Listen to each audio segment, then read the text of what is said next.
So I'm just going to get the camera set up just 2 seconds here.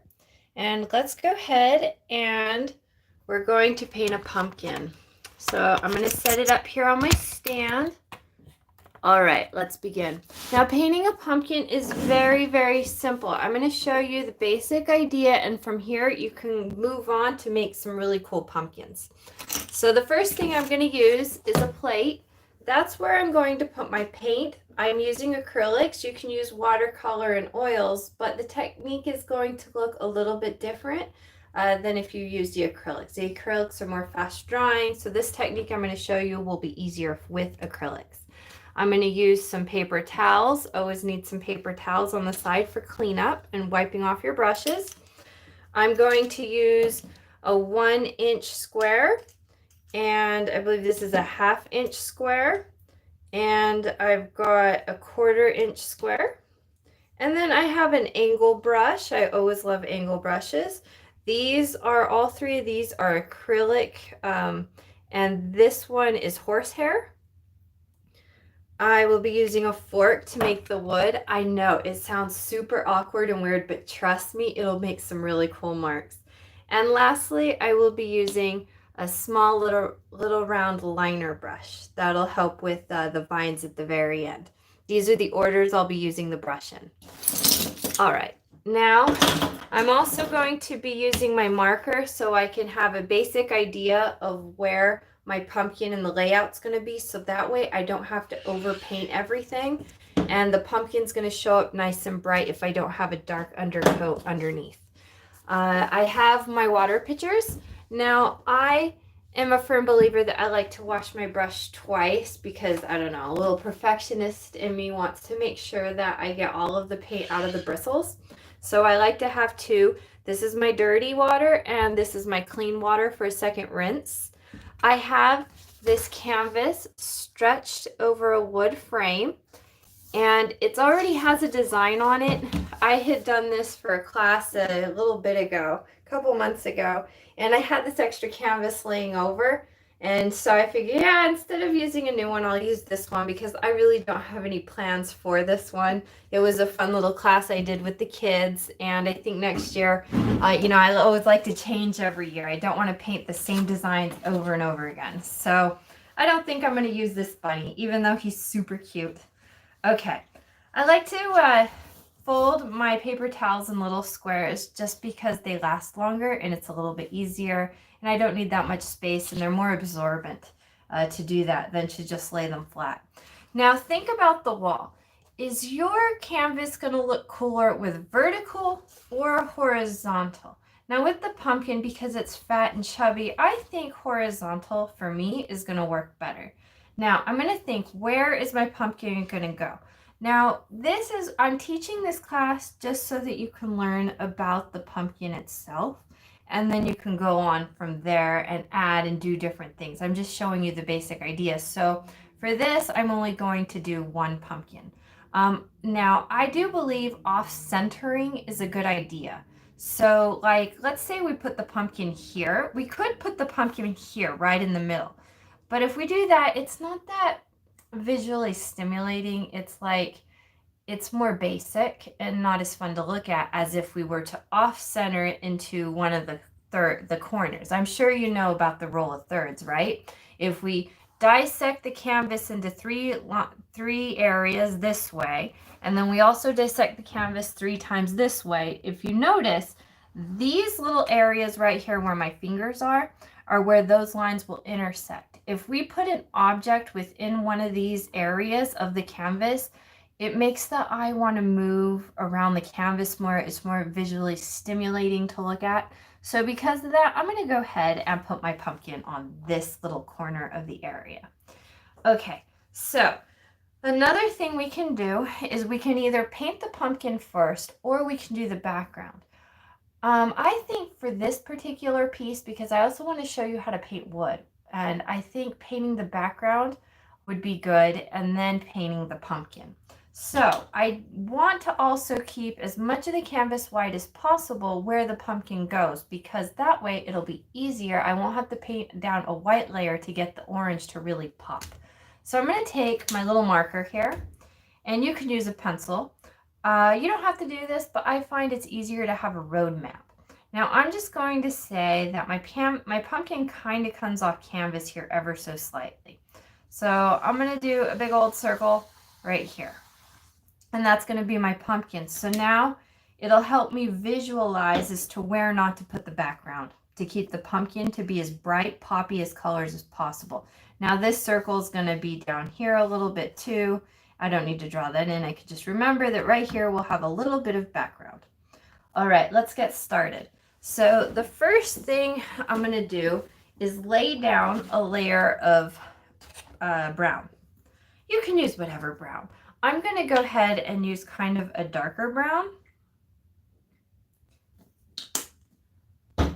And I'm going to use my 1-inch square. You can use whatever brush you like, but really the bigger your canvas is, the larger brush you're going to want to use, because you just want to slap this on, okay? Don't overthink it. Picasso used to say that he would strive to paint like a child.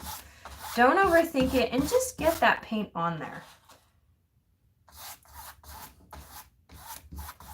If I wasn't teaching the class right now and I was just trying to get this done like I was going to sell it at a gallery, I probably just would have put the paint directly onto the canvas. That way I save some of my palette, because I'm a firm believer here that I only want to use one palette at a time to make it easier for me. So that way I'm not using 4 or 5 different palettes and then it's a big mess, and it's more likely that I might spill one, like it might slip off the table or onto my lap or something, because I got too many little trays of palettes going on. So try to conserve your space on there, especially so later you can have room for mixing colors. Now with this pumpkin, there is many different ways to paint a pumpkin. I'm going to show you what is the simplest, easiest one. And also, in my opinion, this technique is going to look the best. Out of all the other pumpkins I've painted, this technique is the one that seems to, for acrylic painting especially, and oils. If you're doing this in oils, you'll have a lot of time to be able to blend, and that'll be really cool. But keep in mind, oils take forever to dry. Like really, before you seal a oil painting, it's recommended to let it dry for 3 months before you seal it or frame it. So keep that in mind with oils. That's why I like acrylics. So I'm going to go ahead and paint the sides. Now you don't need to paint the sides. I like to paint my sides because framing paintings, especially for me, because I'm painting 1 to 2 paintings a day, the frames can get quite costly. And so when I'm painting, if I paint the sides, it kind of gives it like a finished look. So then, especially with the wrapped on the wood, because, there's, I don't really need to frame it. It can already hang on the wall as is. Now sometimes I sell a lot of paintings in different galleries around the US, and it has happened where customers are like, they want to frame it. That's easy. All you have to do is take the frame that's inside the canvas out, and then you just lay it flat, and you got to stretch it and everything, and it's a whole to-do, but it can be done. But just in case, I like to do this. I like to paint the sides, because even if you're going to take it out, you can still do that, and you'll have these extra little sides here that are painted, so it kind of helps with the stretching. And if just in case they don't do that good, or it drops stretching, or it's very difficult to stretch, you still have the extra little leeway of like, oops. Okay, I'm going to paint a little brown over here I really want this pumpkin to be super round. So I'm going to give a little bit of wood down here because we would see the background a little bit. All right. Don't overthink it. I feel like I'm overthinking right now. Gotta tell myself, stop. Okay. So let's see. I'm going to just see if I can wipe some extra paint off, maybe. Don't want to really cake it on there. I would like this paint to dry a little bit before I continue.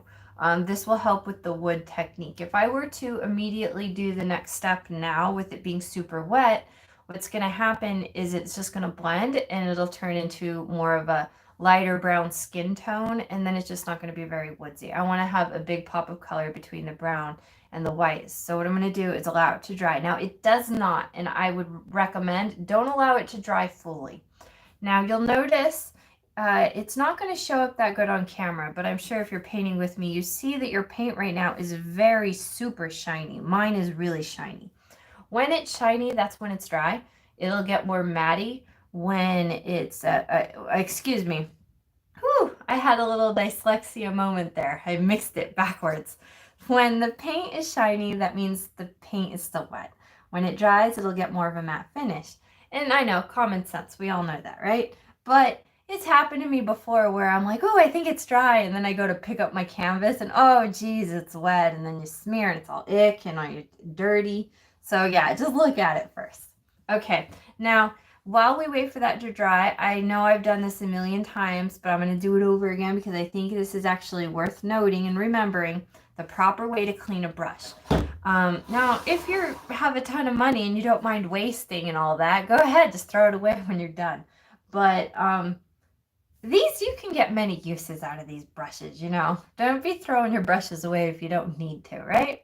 So here's a good way, a really fast, easy way to wash your brush and to do a good job to maintain and save money. I take my paper towel, I lay it flat across my hand. I use this one. Now notice I'm holding the brush as though I'm holding a fork. Same way. I'm going to pull across the paper towel and just wipe some of that excess paint. Couple times, just, you know, get that extra little paint off there. From there, I'm going to go into, let's make this one my dirty water for today. And I'm going to put it in here. I'm going to lightly bend across the bottom, just lightly bend, don't need to kill my brush or anything. Lightly bend. Okay, now I'm going to come up here and let it squish out some of the water. Oops, I think I could do a little bit more. If your paint is really thick, you're going to need to really, really get in there and wash it out. Now I'm going to let it push it off the side of the brim so that the water falls inside of your vessel. Yep, go both sides, get all that out, straining it. Okay, now put that off to the side, and I'm going to go with a second rinse into my clean water. Now, while you're painting, remember to keep clean water and dirty water separate. I'm going to go back in and do a second time of a wash with a light bend. Don't overbend your bristles, just enough to really open them up a little bit. Going back and forth and bending. Okay, now I'm going to lift it up, and then I'm going to go back over and see if some brown is coming out. So I'm going to do an extra little bit of a rinse. Really swish it in there. And then we're going to bend it again and see if we can get some of that water to come off. Okay, it's all right. It's not perfect. It probably could go for a third rinse, but this is fine. For now, I'm not going to be using this brush again. It's over.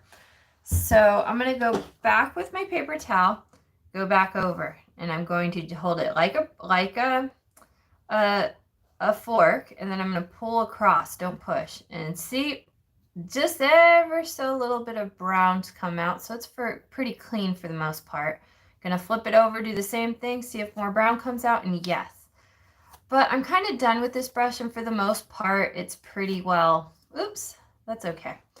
It's pretty much clean for now, but when I'm done with my painting, I'll take this to the sink and do an extra rinse. Now remember, when you're dumping out your paint water, don't be throwing it down the sink. Like, if you can, take it outside and dump it on the weeds, because over the years, over the months, depending on how much you paint, you can really destroy your plumbing. Like, it'll cake up, especially with what type. If you have a thickening agent in there, it'll be bad on your pipes. Now, if you're painting once in a million years, like once every 5 years, you do one painting, dumping it down your sink will be completely fine. Just make sure you rinse with a lot of water to really shove it through the pipes. Okay, so let's see. I still see shiny, but it's kind of drying. I see some little areas of matte. So let's go ahead and add some white. Now, this white is a little thicker than my other brown. I prefer to use thicker paints. It really depends on what I'm painting. If you're just gonna do a general like thick wash just to get a color on, I would go with a thick paint. If you're gonna try to blend like you're doing skin tones and stuff, I would go with a thinner paint, so that way the blending's a lot smoother. Now I'm going to use my 1/2 inch square, just only because if I use a round, it's going to take me forever to cover the canvas, and that's just super annoying. So I'm going to go ahead and with the white, instead of applying the white directly on here, I recommend do use the palette. When you had the brown, you could directly just put the brown on the canvas, but let's use a palette right now. I'm going to go really fast, okay? I'm not going to put much thought, much effort. I am going to try to make sure that I am moving horizontal, and I don't want to over blend because I want some really brown dark streaks to still be there. So don't be going over it a million times, just enough to really get her down.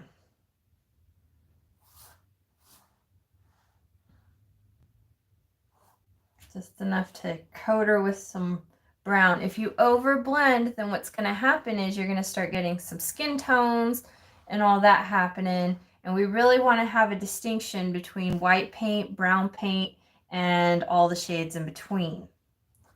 So less is more. Just try to cover the canvas, but don't over cover it. We do want some of that brown to show up.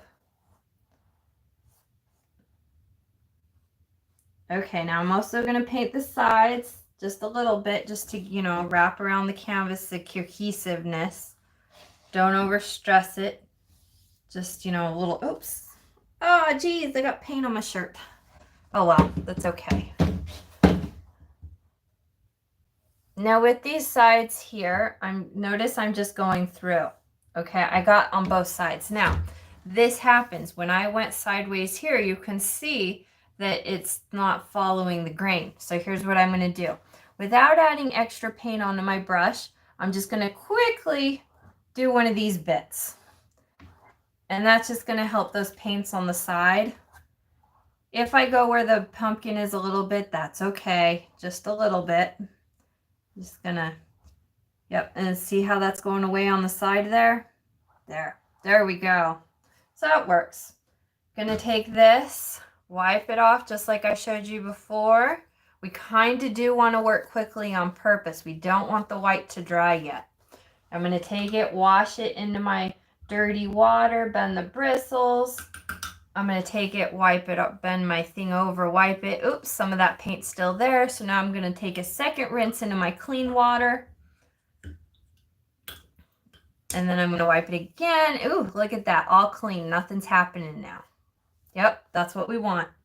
Remember, never ever push. Don't ever push. Always pull. Okay, now, this is where we're going to take our fork. Oh, how fun. This is going to be super fun. I'm going to hold it like this, like I'm trying to cut a steak with a knife. This is how I'm going to hold it in my hand. And I'm going to scrape it across. Now, don't scrape too hard. Not too hard. And I'm going to go horizontal. Notice every stroke I made with the white paint is horizontal. Nothing is vertical. And see some of that brown's popping through? Don't press too hard, okay? You don't want to poke your canvas. I'm going down and only horizontal. All right. So now I've got a nice little, that looks cool. Let's do some on the side just to keep the continuity. Let's see. We always want to kind of maintain horizontal because it's the grain that the wood is going in. I'm going to do horizontal here. Everything horizontal. I feel the paint drying. Got to go a little faster. Yep, it's drying.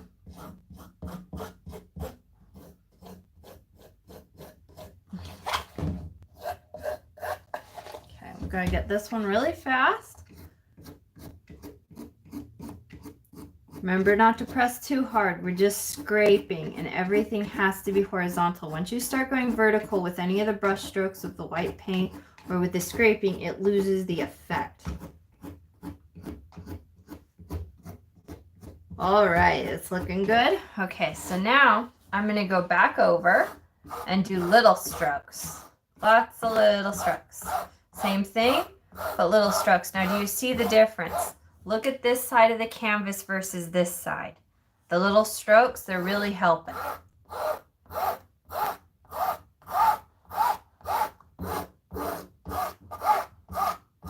Now, you could argue at the beginning that we could have, from the beginning, always done the little strokes, but I just wanted you to see the difference of what the look is. The more strokes you do, the more brown is going to come through, so the darker your wood's going to be. We want this wood to look faded, so we do still want to have some of that white on there, so it looks like old barn wood. Isn't that beautiful? Now, once we scrape, don't be touching your fingers or anything on it at this point. We will in a minute here, but be very careful with don't touch it. Let those lines, let it dry, let it be what it is. Okay, so now that we've done the whole thing, go to some other spots that you see that you're like, oh, I could have painted that better. I could have scraped better.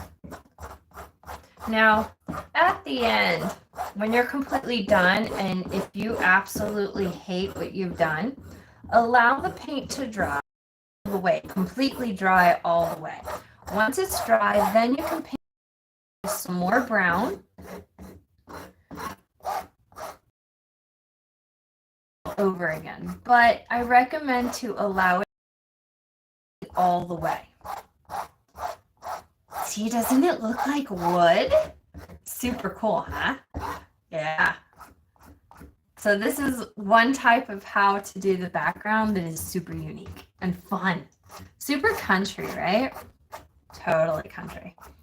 Okay, so I'm liking it. She's cute, it's coming.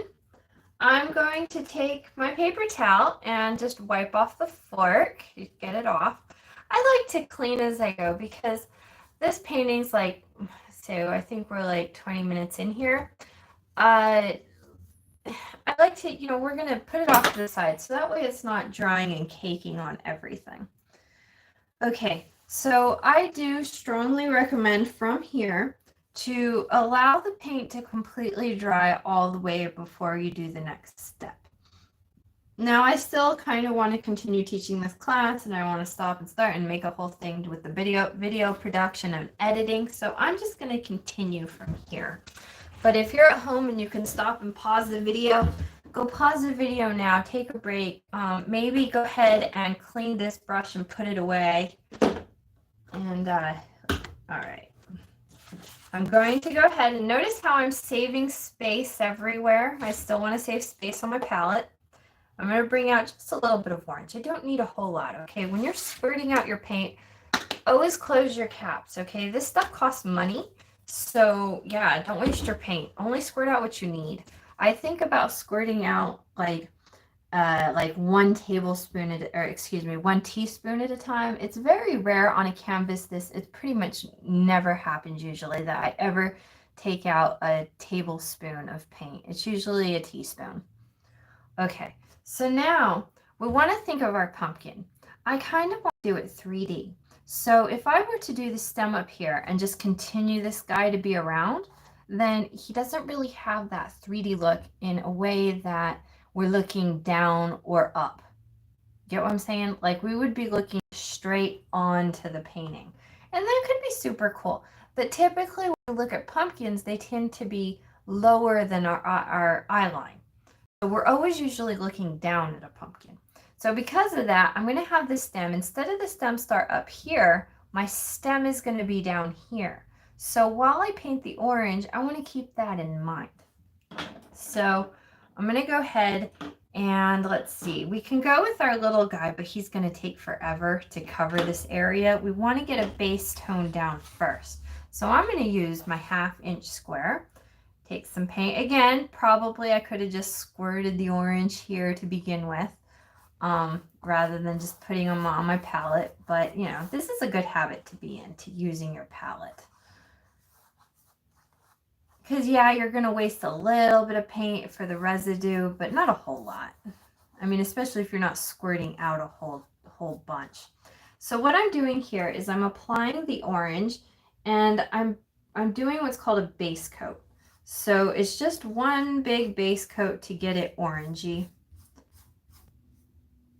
It's gonna kind of come down off the side. And you know, the pumpkin being off center like this really gonna, in the end, look super visually stimulating. So I want to keep that illusion going, that we're not seeing the whole pumpkin. The brain is gonna have to fill in the extra parts it doesn't see. And it's just gonna make your painting that much cooler. Now I can see right here, because I had that bunny, I can see that the lines are showing up. The way that you would solve that problem is you allow the paint to dry and then you just go with a second coat. The more coats that you put and you allow the paint to dry between each coat, the more it's just going to cover those lines. Now I am going to be blending. With the blending, that's also kind of, in a way, adding coats. Especially if between the blending process I stop every so often to allow it to dry, it's really going to help. Okay, so now I have my orange circle. Very straightforward, easy, to the point, right? Nothing to stress out about. If you're stressing out right now, you're not doing a good job, okay? Remember that. Be happy. Remember to smile and be happy. Be in the moment. Just you and the paint. No other dramas, just you and the paint. And if your painting doesn't come out pretty, okay, whatever. It happens, you know? Sometimes you have to go through that 75% crap before you can get to that 30% of really good, right? We got to practice. Even athletes in sports, they practice all the time. So don't stress it. And in the end of the day, if the painting is that hideous and you hate it, just allow it to dry, and at another time you can come back and paint over it, and you don't lose the money that you spent on the canvas. The only money that you would lose is if you threw away your brushes, didn't take care of them, and the money of the paint. But obviously if you're buying like in a big tube or whatever, it's not going to be that pricey. Okay, so while I give this a moment to dry for the base coat, I'm going to go ahead. Remember what I said, we go into our dirty water first and we wash out the brush.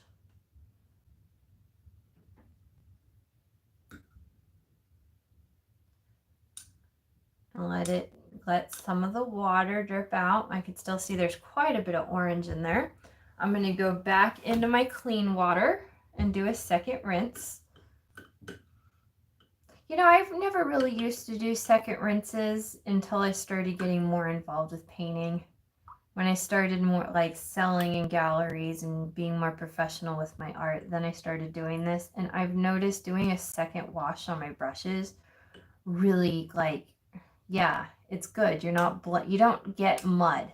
Like, mud is when you have a bunch of colors and they mix together and they're not really mixing in a way that's pleasing, and everything just kind of goes dull and you get the neutrals. That's what happens. You get a lot of neutral colors, and that can be super cute, but I really want my pumpkin to pop. I want it to have a really vibrant, bright color to it. All right, so yep, there's still some orange in there. So let's do a second rinse. There we go. Yeah, that'll work for now. Now, always at the end of my paintings, I always do like to have a second a wash at the very end. Before I put all these away, I do at the sink go back and wash. And now that I've also done this, when I've rinsed it out, when I'm washing this in the sink, I'm not killing my pipes as much. Now, I only bring this up because, you know, if you're painting and the level that I'm painting, where I do 2, sometimes I've been known to do up to 3 pieces a day. I mean, that's a lot of paint going down the drain over time, over the years. Okay. I do see that I have, especially here, I have some shiny. That's okay. Let's go ahead, and now in order to make this guy a little bit more poppy and 3D, I'm going to open up some yellow. I'm going to add a little bit of yellow. Don't need a whole lot. Actually, it was kind of a lot of paint. Whoops, it happens. Okay, I'm going to take my little square. I think this, well, you can use a round or a square, really. You know what? let's go ahead and use a round. I'm going to use a round. But the square works just as fine. Like, there's really not that big of a difference. The only difference that you're going to see between in this moment with the round versus the square, the only difference is that you're going to see, like, you can see it's not showing up too good on the camera, but right here you can see it's flatter, like it's bigger, broader, how the brush strokes go. The round brush is going to just kind of even that out. And like, look at this brush stroke. See that? You're going to get kind of rounded, versus if we use the square, then we're going to get this strip of square. Now, I'm going to think here. Remember this right here, this is going to be the spot where our stem is going to be. So I'm going to apply this yellow. I'm going to kind of cake it on too. I'm going to apply it, and it's going to be like a comma. Think of a large comma. And I'm just going to kind of cake it on for a minute and just kind of do a comma that way. Now I'm going to come over here and do a reverse comma. These are going to be the parts of the pumpkin that are closer to me, the viewer. All right. It's going to look hideous at first, but that's okay. It takes a moment. So notice how I have two commas and they're both opposite each other. We're going to come down. Now I'm going to do one right in the middle. And this is just going to be that bump of the pumpkin that is right towards us. There we go. So it's just kind of like a strip of yellow. So I'm having it blocked out is what I'm doing. All right. So now I'm going to go into some of my white, and I'm going to add some of that in there and let it turn peachy. And it's going to start turning into a lighter orange. Now, the more that you work on blending and the longer time you take with it and the more brush strokes you do while you're blending, the more you're going to go into what's called realism painting, where the painting starts looking like a photograph and what we see with our eye. The less brush strokes you make and the less blending you do, the more the style is going to be an impressionistic style. So let's see, Van Gogh, oh my goodness, I just had a brain fart. Monet, that time, the early 1900s, that was Impressionism, and that was when it was really popular. And so you get that kind of a look. But if that's not really what you want, and you want your pumpkin to look more realistic, then go ahead and go, you kind of do want to work fast because we are in acrylics and they do dry rather quickly, but you're gonna want to blend as much. So work fast, lots of brush strokes, and blend, blend, blend. Just keep blending, just keep working on it. It's gonna take you a little longer, but yeah, the more you blend, the cooler your pumpkin's gonna be. Okay, so I've got that going on there. So now we want the bumps in the back. They're also going to be raised as well. So right now, I'm just blocking it out. I don't need it to look super perfect at this moment. It's almost like I'm adding, like if this was a face, these are two little eyes. Just this, so I have it blocked out of where the raised part of the bump of the pumpkin's going to be. That's all I need, a little raised area. Okay, so now that we got that, that's working good. I'm going to take my paper towel, wipe off some of this extra paint. I don't need to wash my brush. Going to put it off to the side for a second. Actually, you know what? I got some brown paint right here. So I'm going to, now that I've wiped off the bulk of that paint, I'm going to go into some of the dark brown. And between these commas, I'm going to make another little comma. And I'm not going to apply a whole lot, just a little bit here. And this is going to give the shadow of the indentation of where that pumpkin's going to be, like the inside part, because you know how they're kind of bumpy, sort of, the long bumps that a pumpkin has. This is going to be the shadowy area. Now your paintings are going to look super cute when you give them shadows. That's going to make them, especially if you're going for more of a photorealistic look, the more shadows you make, the cooler it's going to be.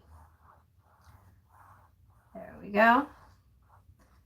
Gonna add some here. Remember, this paint dries quick. Don't add too much brown, okay? We just only want ever so little bit of brown, okay? Keep it going on the sides so you still have that arc. So, pay extra attention to making that arc. We'll try to be blendy instead of awkward as it goes around the corner. Okay, let's do one over here. Now you can do as many different bumps as you want on your pumpkin. You can add, like, if you want 10 little commas, go with 10 little commas. I feel like, we got 3, 4, 5 raised edges. Now that's, in real life, pumpkins kind of have more edges than that are raised. But this is enough for us, for our eye, to be like, yeah, that works. It makes sense. The brain will fill in the rest. So now what I'm going to do is I'm going to go between the white and the brown without washing my brush, and I'm going to blend those two together. But I'm not going to work heavily into the middle areas. So what I'm trying to do is just take my brush and blend between the dark brown and the light area. And this is where the magic happens. When I told you about photorealism, you just continue to work that blend. So the process of what I just showed, do that again 3 or 4 times. The more times you go, the more photorealistic you're going to get. The less times that you go with this process of the orange, the brown, the white, the yellow, the less times you do it, the more of a look you're going to get that's going to be impressionistic. If you only do it like one time, you get a very modernistic look, and that could be super cool. I've seen some pumpkins like, Andy Warhol. That's pretty cool, huh? He didn't do pumpkins, but that style, right? Pop arty. That's the look you're going to get, especially if when you paint, you're not caking on the paint as much, because you see the brush strokes. And also too, like, I want this to be a painting. I don't want this to look like a photograph. So because of that, I actually put effort into trying to think as I'm painting to keep the brush strokes. I find, like, in art galleries, my paintings sell better when they have tons of brush strokes. The more brush strokes, the better. Okay, so now these guys, we forgot. Oh my goodness, I was talking too much and completely forgot to add some brown. It's okay, I'll wipe some of that. If you ever have to wipe your paint off, go ahead, wipe some paint off. All right, so go into some brown. We should have added at the beginning. I totally forgot. In the middle there. Let some of this be here. And just blend, blend, blend. Take your time. Sometimes this is going to take a moment here. And I like to, these are times in my painting where I find peace and tranquility, where sometimes I'll put on music and just kind of zone out and just hang out with my painting for a while. Sometimes I'm a Christian. I'll sit and use this opportunity to pray and to just reflect and meditate. Very soothing, it's just me and the canvas. So, take a moment. Now, I don't add music to my classes solely because I have been very blessed in that I have quite a few followers around the world that take my classes, and everybody's got different music styles that they prefer. So because of that, I don't want to make you, like, if you hate classical or if you hate rap, or I don't want to force you to have to listen to it for a minute so you can still hear me talking above the music, So go ahead. I am going to take a few moments here and have a moment of silence and just meditate for a little bit. And if you want to do the same, go ahead. Maybe if you have some other people with you hanging out, be social. Talk about the little moments of the day or what happened, hang out for a while. So I am going to continue with this process that I told you about with the orange, the yellow, the white. I'm going to continue blending and blending and blending. And then when I get to a point where I am happy, confident, I love what I got, then I'll come back and I'll start talking again and I'll explain in more detail how to move on from here. So, okay, I will see you in about 10 minutes.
Hmm.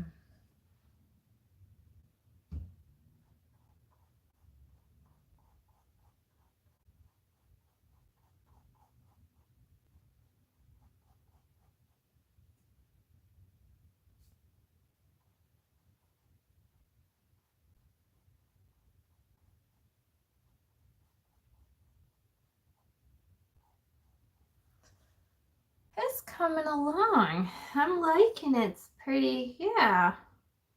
So I'm going to be painting this to try to do a little bit of photorealism, but mostly impressionism. Because you get the gist, right? Otherwise, this class is going to be like a 6-hour class if I continue and nitpick all the little things. But I feel like I've illustrated here the basic point of what's going on and how to do what we're doing, right? Pretty straightforward, really. So I think you get the gist. So let's go ahead and move on from here.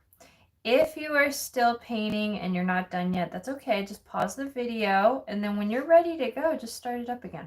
Okay? There's no right or wrong answer on how long it needs to take to paint. All right, so it's pretty much as I was blending, the paint itself was also kind of drying because I was adding paint, but not a whole lot of paint. So I see some of my brush strokes, and I can see that some areas, like right here, is super shiny, where it kind of balled up and got squishy, and there's like kind of caked on in little parts. When you push your brush, you'll see that some of the paint will roll off to the right or the left. Those areas I see are very shiny, but for the most part, I see, I don't know, 40% matte. So I think it's a good time to move on. So I did spend some time up here, but I didn't focus as much as I did down here because I'm going to put the stem and it's going to kind of cover up my boo-boos. So if there's one area of this side that just doesn't look right to you, then that's a side that I recommend to put the stem where you would just cover up all your boo-boos. Likewise, with your wood in the background, if there's an area that you're just not happy with and it's not working for you, then go ahead and let's just cover that up a little bit. So I'm going to do the stems, and then after we do the stems, we're going to do the leaves. I do want to take a moment, though, to think about where is the placement of the leaves. I think to add 3 leaves would be a good idea because I like to paint in prime numbers, which, well, if you add the pumpkin, it's no longer a prime number. However, I'm going to be using the color green. So if there's 3 items that are green, then it's really going to pop against that orange contrasting colors, and it's going to look really great. And I kind of want to take a moment and look at where my boo-boos are. Now, I noticed for me, right here, I can see some of the wood under my pumpkin. Now, I can fix that by adding layer upon layer upon layer of orange, and then that'll just, eventually it'll go away. We won't see the wood underneath. But, whatever. I'm just going to put a leaf right here, And I'm thinking of another leaf down here somewhere and then maybe one up here just to give them like a triangle. When you put items of interest and you make them in the areas of a triangle, the eye moves around the piece and the eye gets to wander and it looks more visually stimulating to look at. Now remember at the beginning when we thought of the rule of thirds, we divided this way, our canvas, and then we also divided this way, which meant we had 1, 2, 3, 4 areas of intersections, 2 right here and 2 right here. So because of that, I want to keep it in mind with my painting. Where should I put a leaf? Well, I got my pumpkin at this intersection. I have an intersection here, which could be my stem, which is the intersection here and the intersection here. Well, now I have these two intersections. Another thing that I also think is cool is if we leave one of those intersections where we don't put anything. Because if we do that, then we add to the stimulation visually of like, oh, well, there's nothing there, there's something missing, and it's more tantalizing to look at because we want the eye to move around and then notice, oh, there's nothing there. So where there should, it's predictable, a spot here, spot here, spot here, and then it would be predictable to put another one here. But if we don't put anything here, then, ooh, look at that. There's, yeah, it's like it's missing. It makes the eye want to work a little bit more and it just looks cooler. So we're going to do, you don't have to, I'm going to put a leaf right here. I'm going to take a leaf and put it right here just to cover up my boo-boo. And let's see, I want a third one. We could also too, you could take this time, and if there's a spot on your pumpkin where the blend, it's just not working, you know, like, it's just not happening.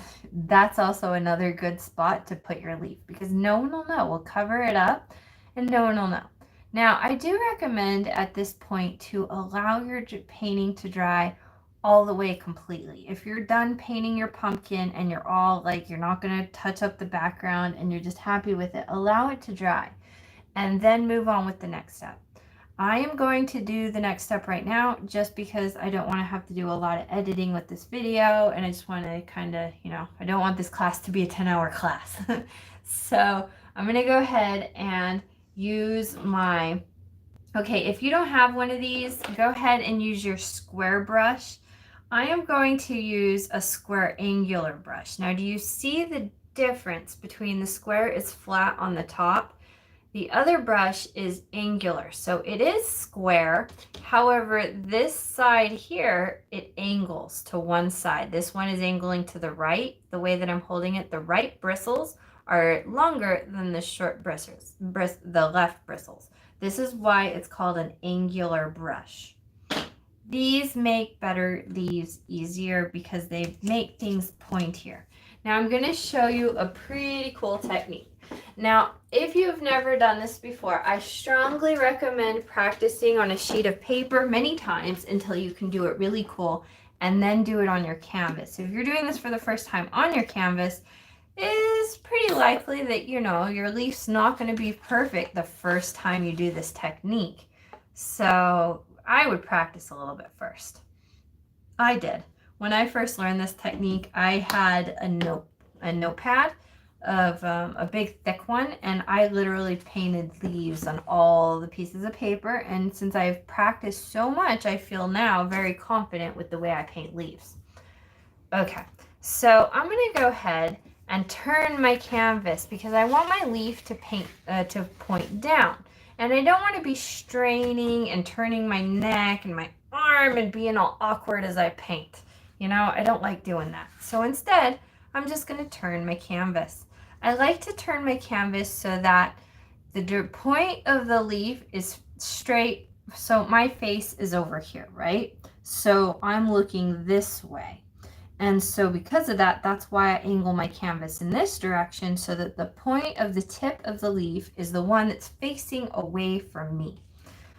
That way I'm not straining my arm. Now, I'm going to cover up this boo-boo that I have. I'm going to go ahead and I'm holding my brush like I have a fork, like I'm eating food with a fork. Never like this. I will never hold my brush like this. maybe if I'm using my brush as a stamp, I might do this bit, but I never paint like this. I always paint like this. I'm always holding it like this. Okay, so now the angle point of my brush, see right here? I got this point facing away from me.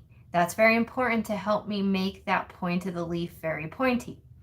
So the short bristles are on towards me, the long bristles are facing away from me.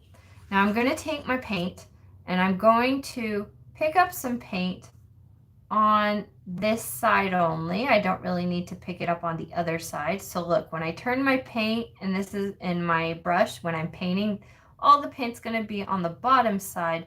None of the paint's going to really be on the top side, because are going to only focus with the flat part of the brush down on the canvas. So that's why I only need to put paint on this side. Now, I am going to let's see, what's a good word here? Swoosh. I always say swoosh for everything. But really, I'm going to start down, up, down, up, down, up. Okay, so I'm going to make 3 points. I'm going to go start from here, the middle part of the leaf, work up, go down, do it again. Oops, I didn't add enough paint on my brush. Okay, and so I went down, up with the one bottom point, then up again with another point, and then I'm going to do a third point. Now, what I'm noticing here, I'm making boo-boos because my green is a very thin green. I need to add some thickener to it. So if you have thick paint, this will work a little easier because I added many layers. And so now adding that thin paint, that's what's going on here. So it's not gliding as easily as I would like it to glide. So that's okay. The way I solve this problem is that I keep the shape going. I do, the swooshes, and then I just allow another coat to be on there. So these boo-boos happen. They do. I just need thicker paint, and I'm going to continue here. So what I'm going to do is, I know it looks hideous, but we're going to give it a couple coats. I'm going to turn my canvas and I'm going to do the exact same thing, but what I'm doing is in the other direction. So I still want my leaves to be pointy. I hold it like I'm holding a pencil. I get the paint, kind of cake it on there. I'm going to need a lot of paint. I come over, I start at the middle part of the leaf. I point out, come back into the middle, point out again, come back into the middle, and then, we'll point out again because I have a space there. Just really as many points as you want, honestly. It doesn't have to be a whole lot of, it's whatever. Maple leaves have 5 points. I like to take liberties of whatever with the leaves. It can be as many swooshes as I need. I also see that my orange is coming up over, so that's kind of not so good right now. I got to let that dry for a minute. Now, I have that blocked out. What I can do is continue to paint on it. If I continue to paint, the paint's not going to adhere and it's not going to stick, and I'm going to end up with mud. So a way to divert this problem is I'm just going to allow that to dry, and then I'll come on with a second coat. Now let's go ahead, and we said we wanted another one here. I still want this one to kind of point down a little bit. We'll point him off to the side, so I'll turn my canvas this way. Come in with the green just like I showed you. I'm going to kind of cake that on. This should be a little bit more dry down here. Find an area that I'm like, not the best. And then I'm going to start in, point out, go back in, do a couple points. And this leaf can be bigger or smaller than your other one. So I got like 3 points going on there. Let's put this one, and we'll turn the canvas, and I'll do it again, the same stroke. It's just my canvas is facing a different direction. That's all that's happening. And I'm going to swoosh out, swoosh in, swoosh out, swoosh in, and of course I'll swoosh out again just because. We'll say that these ones have 4. Or if you wanted to, you could just join these 3 and just make it a larger one, which means if you make it larger and you have a whoops, that's okay. You can come back in and fill in the other ones with some paint, which I'm starting at the edge, and I'm just painting in, and I'm just trying to fill in the block of the area. Just fill it in. Just fill it in. And this is only the reason why I'm doing it is because my green paint is really thin and it's on top of that thick paint that I have underneath because I put lots of layers. It's the only reason I'm doing that. Right? Okay. Now we can go, and if we wanted to, we could go again, and just how I filled that in, I can come back on these leaves starting from the points and working my way in. I can fill in another layer of green. I do think brush strokes are super cool, so if you're able to get brush strokes on yours, extra points. And that'll be a second coat. I'll really need that to dry again. We kind of do want our center point to be the longest of the points. I accidentally made a boo-boo and made this little guy a little bit longer. That's okay. If that happens to you, this is how we fix it. We just go in with some more paint on this center leaf and just make it a little bit longer. So our leaf just gets a little bit bigger. They're not quite done yet. They're looking, you know, we're just kind of blocking out the leaves right now. We want to keep this place open, right? So where else are we going to put a leaf? Let's say, we also want to think of how our vines are going to go and what's going on with our vines. So I know I'm going to have my stem here. It's going to come over, and these are going to be these guys. And we know we want to keep that open. So let's cover up the pumpkin. Let's see. I can see some of my bunny showing through, which just means I needed to allow it to dry and then paint another level, and then that's how layer, and that's how I get rid of the pencil marks underneath. But that's fine for now. It works. So I can let it be incorporated into the piece. Now let's say we could put another leaf here and say there's another pumpkin that's off frame that we don't see, and that leaf can be part of that. That would be really cool. So yeah, let's do that. I make up these things as I go along, honestly, and I encourage you to do that with your own art as well. Just because you set out originally with one idea doesn't mean you have to end with that idea. Go with it. Whatever you think and you're happy with, go with that. Like, remember how I was originally going to use this brush, and then I said, you know what? I changed my mind and did this brush. You know, I have changes all the time, and you should also with your paintings. Don't feel stuck. I'm going to paint this leaf here only because I see a lot of pencil marks underneath. And see, some of my orange paint is still wet. Okay, let's turn the canvas just to be easier. Starting from the middle, working out, coming back in, making another point out. And let's go with another one. Why not? These look like, I'm not going to say it on camera because YouTube will probably get mad at me. But you know what leaves these look like, right? The shape. Everybody knows these shapes. Okay, so this paint is taking forever to dry. Oh my goodness. It's very humid where I'm at right now, so that's why it's taking forever to dry. I am not happy with these leaves whatsoever at all at this moment. But I'm going to give it a minute, let it dry. We'll come back and do another coat. So while we're allowing that to dry, I want to think about, okay, well now we have stems, right? Because otherwise they would just be floating. So I'm going to go with my small round. I recommend using a liner brush for this.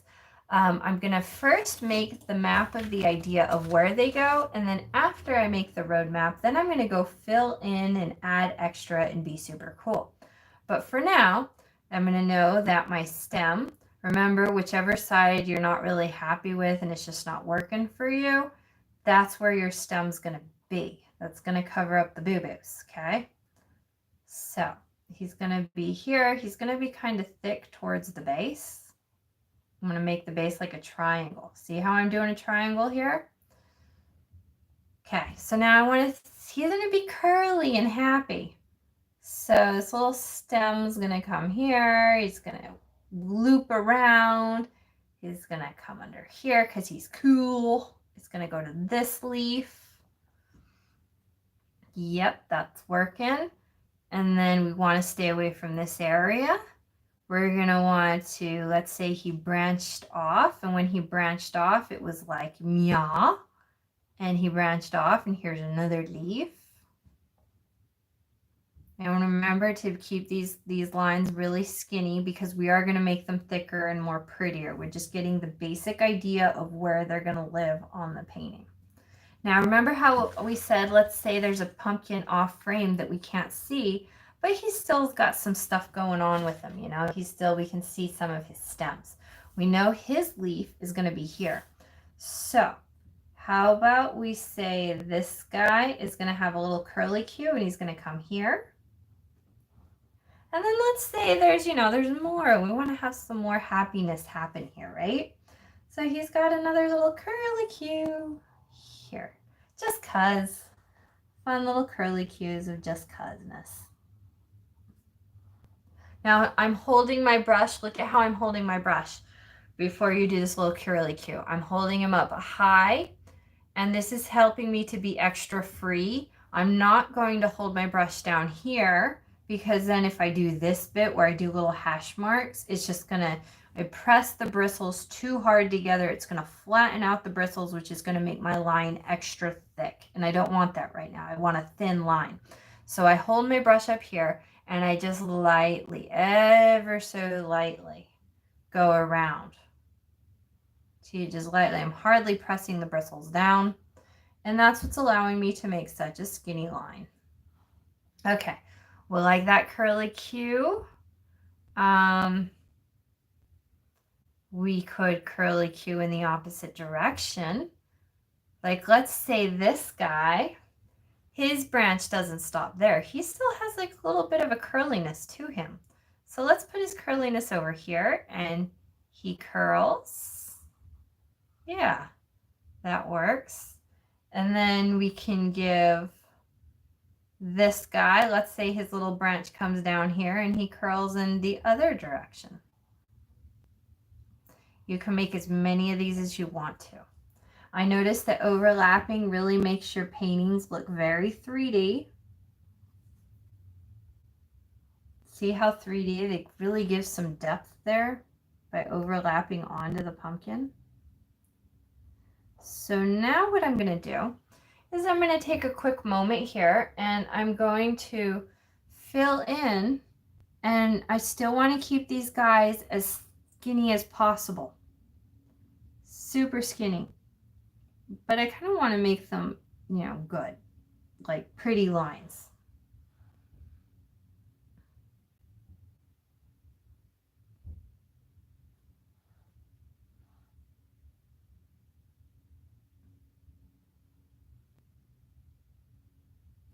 They don't have to be super perfect. Sometimes they can be broken as well. They can be broken lines, which is just giving the viewer enough information to see that there's a line there, and then the brain will fill it in.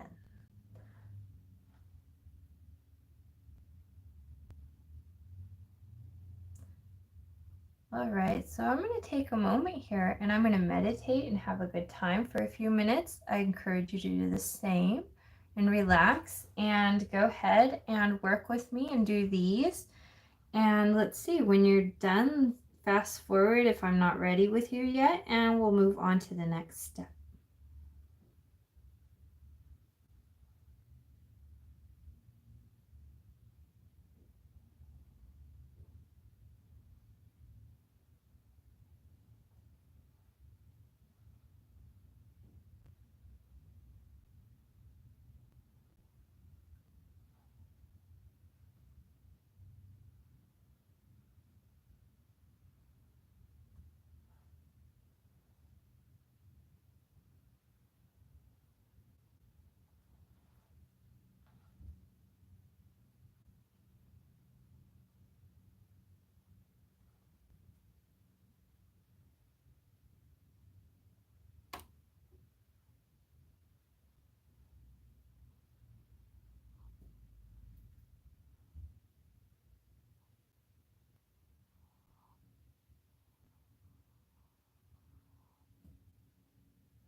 All right.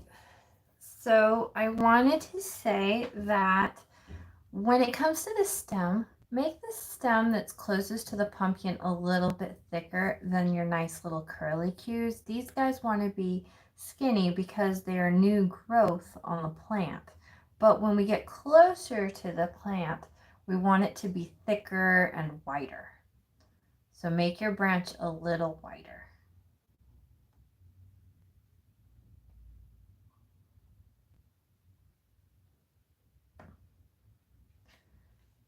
And then of course your stem, you're going to want to make that to be the biggest of the whole thing.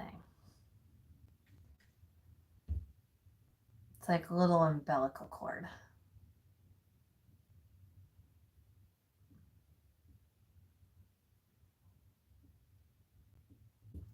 All right, so also another thing to note that I think is pretty cool is if you can add these little guys right here, where it's like they're like feet. I've added on this one 4. You can add as many little feet as you want, but I feel that they help with their pointy at the bottom, and they're kind of, as they go up the stem, they get a little skinnier. But these really help anchor, they're the little areas that go into the pumpkin to feed the pumpkins. They want to be pointy at the bottom, a little curvy, each one has their own little personality and where they live in space. This guy curves to the right here, so does this one, just ever so slightly. This guy kind of points down, and maybe this guy, he points over to the left a little bit. And then they kind of just come together. Now, you don't have to. However, I feel that it's super cool to add some more going on with the wood. The way that I do that is, with the stem. I have my brown, and then I'm going to take a little bit of white, and I'm going to mix them over here and make a lighter brown. All it's going to do is we're changing the value of the brown to be a lighter shade of brown. If you had a lighter shade and you didn't want to mix, go ahead, but there's no use. You don't need to waste paint. If you've already got white and brown on your canvas, no need to go squirt out extra paint of a different color. Just mix it. So now remember earlier I said about broken lines? That's what I'm going to do here. I'm going to broken line it. Lots of broken brush stroke lines. The more brush strokes, the cooler, the better. I don't want to completely cover up all the dark brown. I want some of that dark brown to still show through, but I'm going quickly because I want to do it before all of it dries. But at the same time, I'm also trying to make it look rough, really rough. And this is more impressionistic style. But remember also, shadows help you get a realism look too. And this kind of, in a way, gives a little bit of shadows. I'm going to go all the way down these curly cues and add some of this brown. Got to work a little fast. I see that some of my brown is drying underneath. Now, also what I notice is while I'm doing this, I'm seeing that adding this white to the brown, they kind of blend into the background a little. That's okay. We're going to add a third color and we're going to get it back into brown, and it's really going to give it texture. Usually I like to always add 3 different shades to an object, and if you do 3 different shades to that object, it tends to really give it more of like a cooler look, that you've put more effort and energy, and you know, you got the light shadows, the dark shadows, the highlights. So having 3 different kinds of browns on here is going to look super cool. It just makes it, you know, it's like you cared more in your piece and your painting. You did more, put more effort. You could just stop at 2 colors, but usually, like, especially if you do like a flower or something, it's just, it's all right. You know what it turns into? It turns into pop art. Using the less colors you use, the more you start getting pop art, which is like, for example, Andy Warhol. He was very famous at pop art. He didn't use that many colors. He used a lot of the true base colors in his pieces. Okay, so how am I going to fix this? Okay, how I'm going to get another brown? Well, we can pretty much add any, because a brown is pretty much in essence all the colors mixed together for the most part. Now, it depends on how much of what color you add into the mixture will depend on the brown. So I would like to lighten this brown. The way I would lighten it is I would add a color that is on the warm side of the color wheel, which in my case right now I have yellow and orange. So let's go ahead and get some yellow and mix that in and see what we get. Kind of wants to go a little green there. Kind of brown lightened it up a little bit, but still it seems like it's not that big of a difference. Okay, so since I already have some orange on my canvas, I'm going to use that. Maybe some red could warm that up too to change the color. This is also when I do skin tones for people. Now this is exaggerating, okay? I'm added a big thing of yellow, a big thing of orange, and obviously I don't know anybody that has a skin tone. But the same principle applies in the concept of add a little bit and a little bit of different colors until you get many different shades of brown. Once you have many different shades of brown, use those colors to then create something that would be really cool for wood. Get what I'm saying? Or excuse me, for skin tones, whatever it is that you're painting. So you just experiment. Let's add some green. Green is on the cool side. Let's see what that does.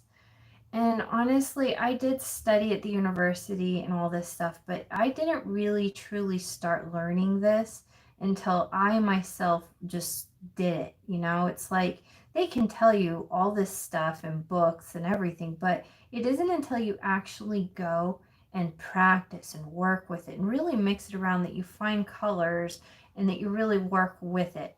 So, just go and go until you think, ooh, I like that color. It's a great color. Let's go with it, you know? And then we'll add it. And if you don't like it, that's okay. You don't have to use it. You can, you know, go on to something else and try it again and just keep working. And you don't have to add just the 3 colors. You can add like 17 different shades of brown. Leonardo da Vinci, on the Mona Lisa, they did x-rays and they were able to see that in some areas he had, I believe, up to 28 different layers of paint. So he went over and over again in the face many times to get the final look. So, you know, don't be discouraged, just work. I mean, maybe this might be too much orange that I'm applying here. And if it's too much orange, that's okay. We can go back over it with the brown and then see how that goes, you know. Just keep in mind when you are doing these broken lines, keep in mind to try to still keep these little guys over here pretty skinny. We don't want to add really any bulk to them. We want to keep them skinny as possible.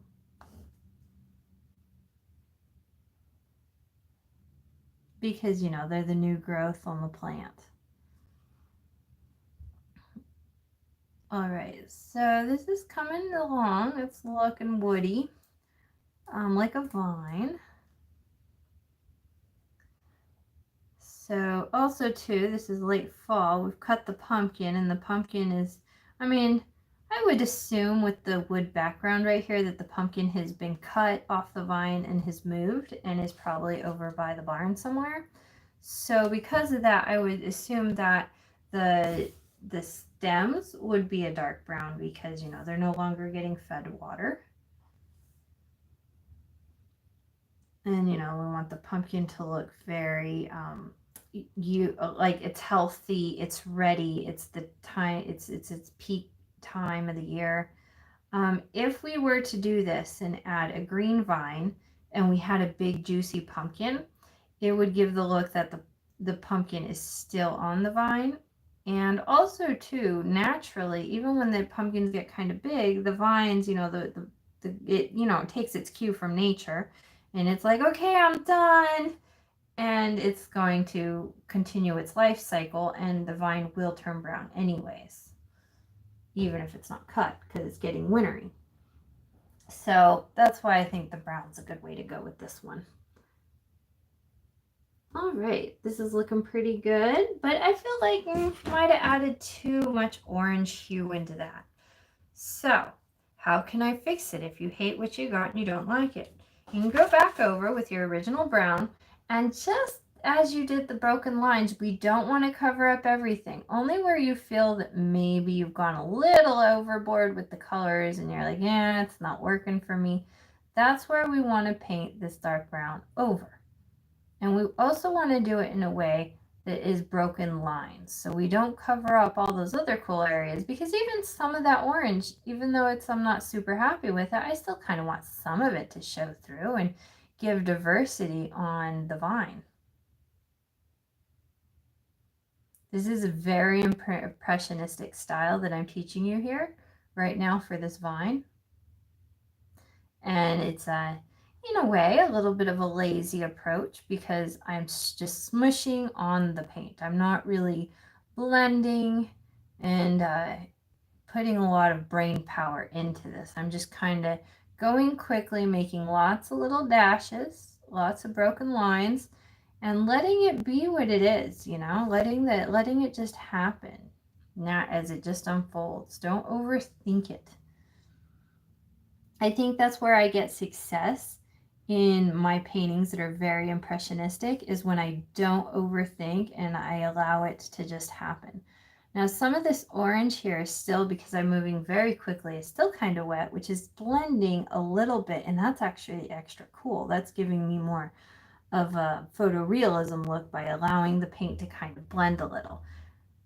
But because, you know, it's acrylic, it's going to dry fast, and we've had this brown on our palettes for a while now, so it was already kind of drying before we added it to the palette, to the canvas itself. So gotta keep that in mind. Just means you gotta work a little faster or bring out some more brown if you got it.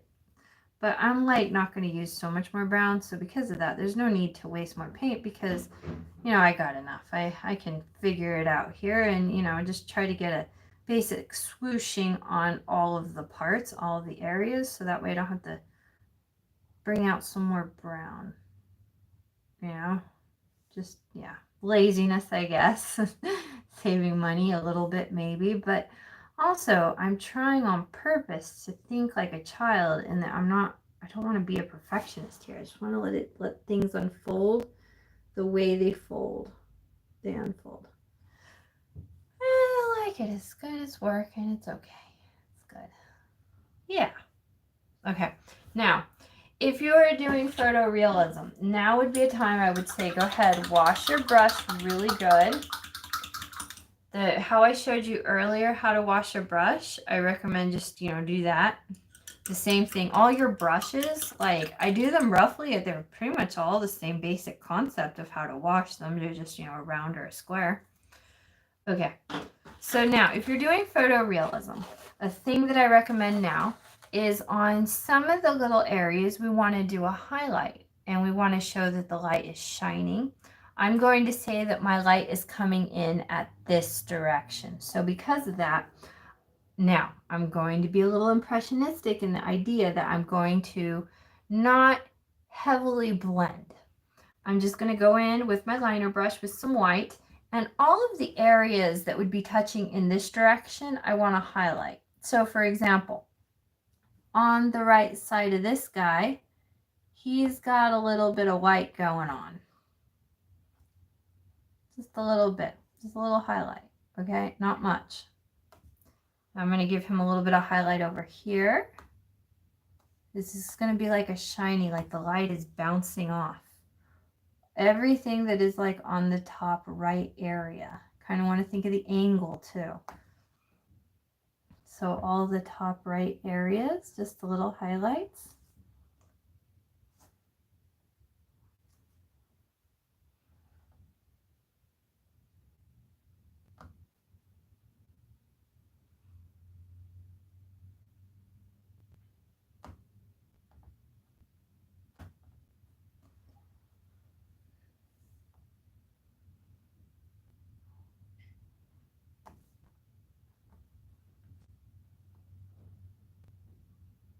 Broken lines, very broken lines.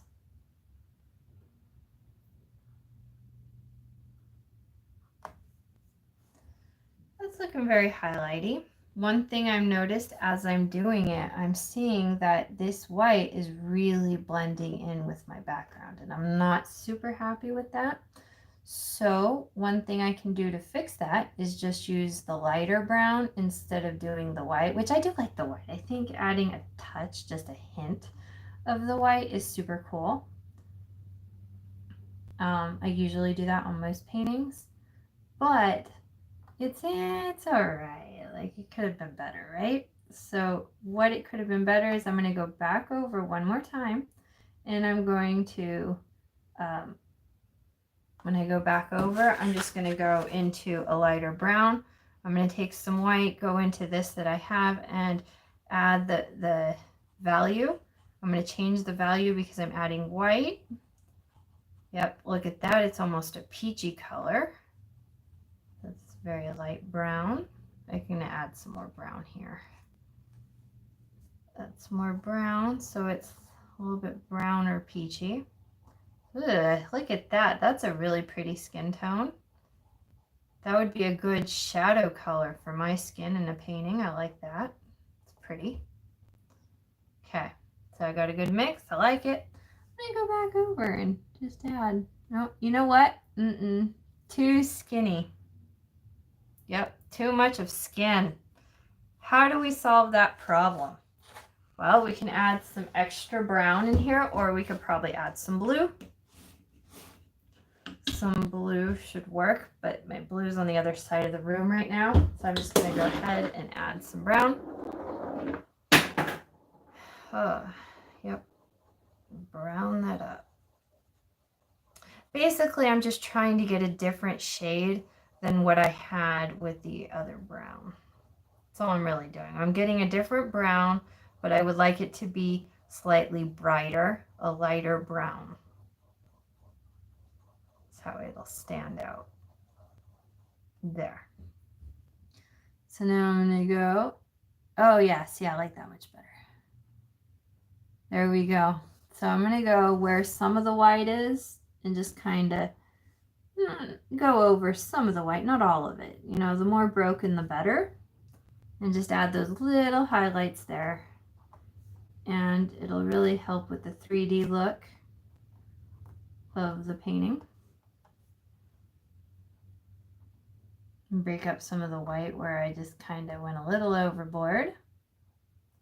That's a great thing about painting. If it's not good, that's okay. Let it dry and then just paint over it.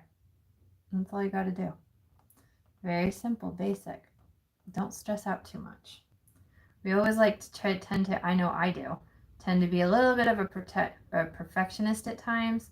And, sometimes that's not good. Sometimes you just got to let it be what it is, especially when it comes to impressionism. You just got to let it flow. Yeah, it's working. It's good. I like it.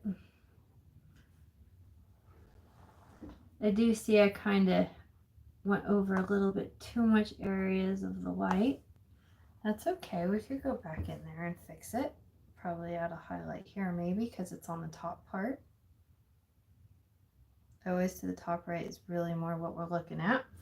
Okay, so I'm going to go back over with my white and just go back over just a few little areas where I feel like I kind of went a little overboard. There we go, and it's really showing up. Yeah, look at that. Beautiful. You're doing it. It's super cute. Yep, what's happening? Love it. Look at how it's just glistening.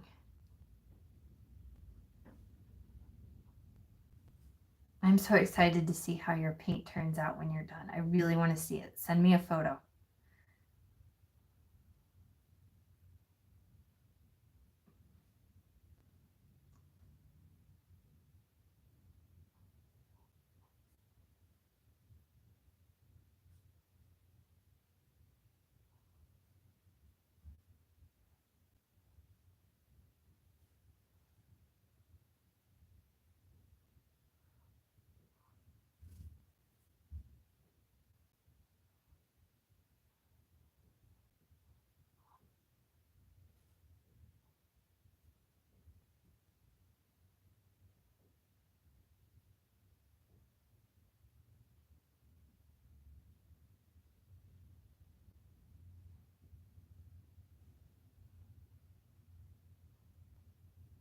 Oops. I don't know. It's cute. I feel like I'm overthinking it. I really do. I feel like I'm too much here. It's like, stop! We've got too much going on. Just gotta let it be. I really get into my head and be a little perfectionist at times, and I don't feel like I really want to do that with this one. Yeah, it's working. I like it. It's good. I think for me, it's time to stop. Okay, so I'm going to go ahead and wash my brush. When it comes to the little tiny brushes, I recommend taking more time and care with them. Be more patient and just do an extra little clean on them, especially because, they're a little bit more pricey in the art store. Now, I know it's only a few bucks, but when you're, like for me at the level that I'm painting at, I could really spend some money on my art supplies. So liner brushes are one of those I want to keep pretty for the longest I can. When they get all messed up, usually sometimes these little brushes, I use them as stamper brushes for doing trees, but that's when they get all messy and icky, and I go through them quite fast. So yeah, if this guy gets like messy and icky, don't throw him away yet. Use him as a stamper for trees. Making little tiny leaves that are off in the distance. They're really good for that. Okay, so it's looking cute, loving it. One thing I want to do is I've tried to give some time for these leaves here, and it looks like they're taking a million years to dry. It's just so humid today here. So I'm going to go ahead and add some more paint, and I'm just going to kind of cake it on. Now I'm going to go with my liner brush and just fill in areas, almost like coloring. And I'm going to go into some yellow here, and I'm just going to kind of swoosh it in there so I get a two-toner kind of situation going. Now, there are many ways to do this.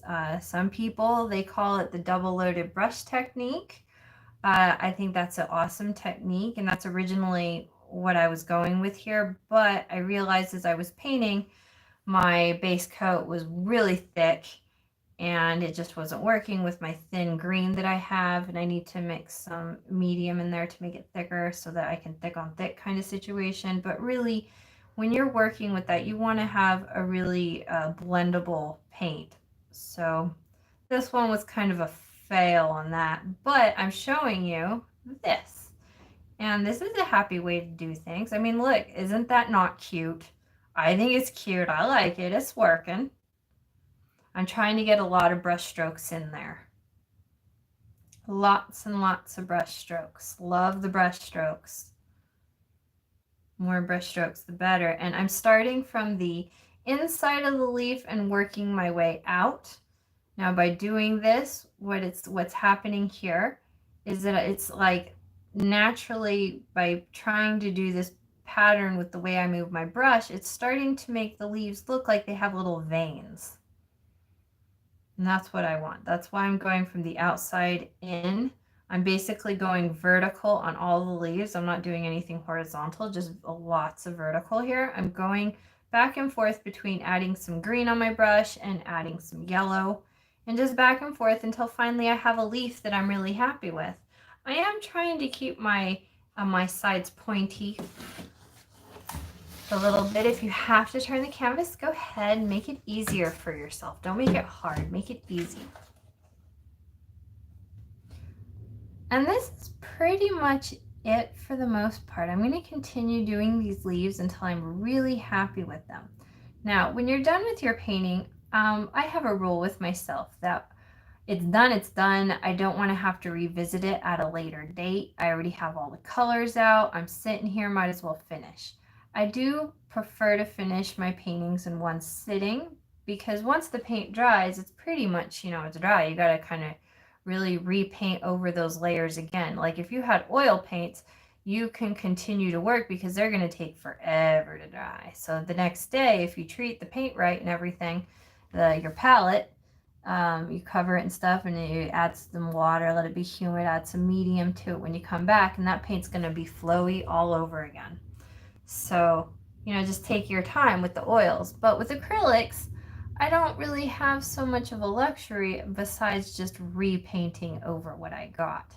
So because of that, I make a rule for myself to make sure that I get it done, and this is what it is, and that's what it is.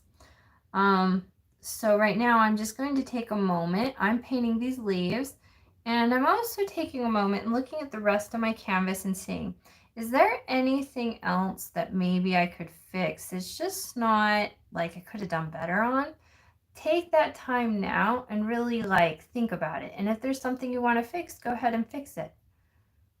Because, it can be where you're nitpicking and you put it on the wall, and 2 months you're like, what was I thinking?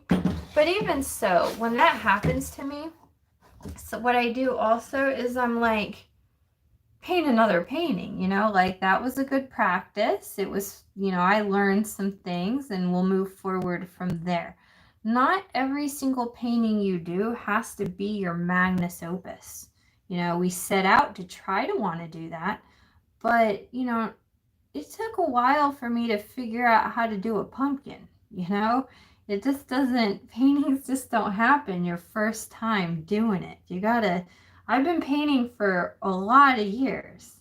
To do this wood, I took many classes, listened to many different people, and finally, just through experimentation, I figured out a style that, that's how it works, and it grew up over time. So that's what I'm saying with this pumpkin. If you're not super happy, try it again. You do kind of, if this is really going to be something that you're super interested in, you really need to kind of put in the time and the money for good supplies. If you have good art supplies, it's easier to make a cooler painting.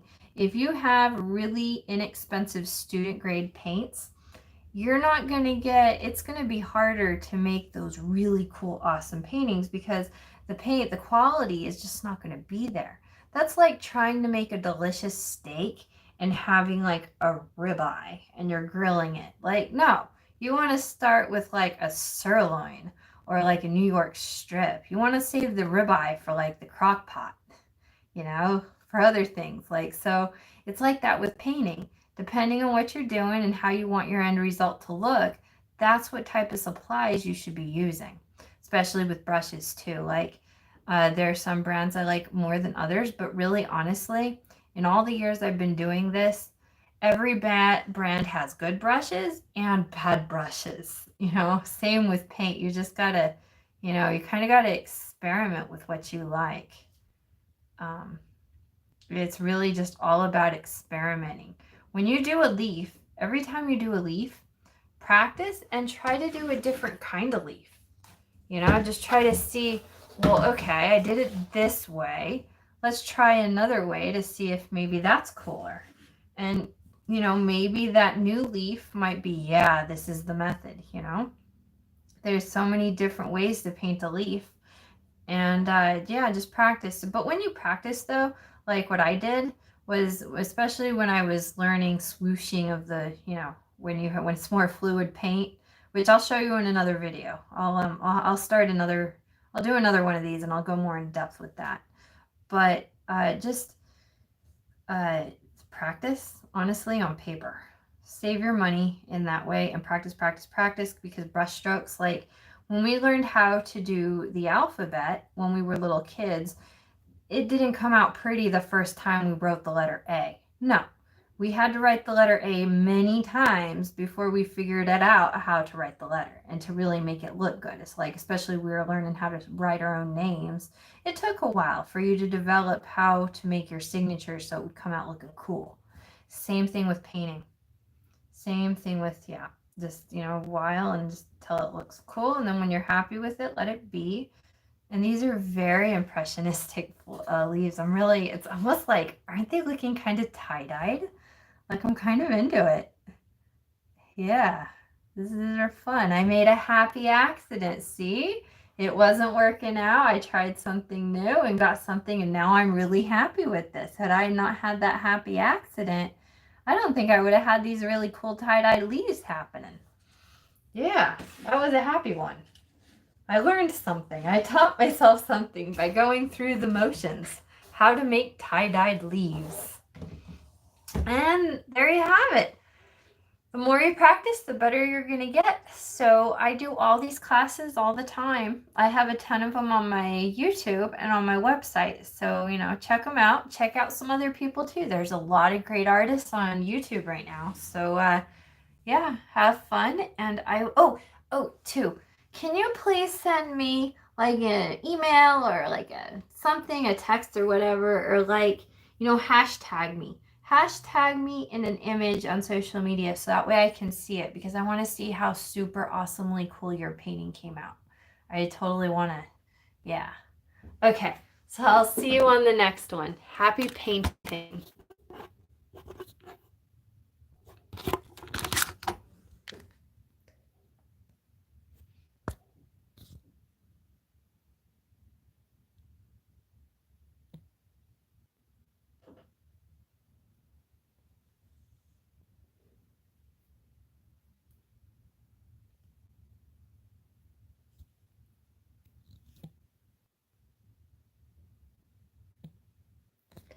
I can't seem how to figure out how to turn this off. I'm on my phone here. How silly. Oh, this is hilarious. I see how I can flip the camera. I can do messaging. I don't see an end live. Oh my goodness, YouTube. I need to take a video class to figure out how to do this. Oh. Highlight saved to your channel is unlisted video. I think I finished. I don't know. It's still going. Oh my goodness, this is hilarious. Are you sure you want to stop your stream? There, I figured it. Okay. See you later, guys. I'm going to do some more studying on how to do this YouTube live stuff.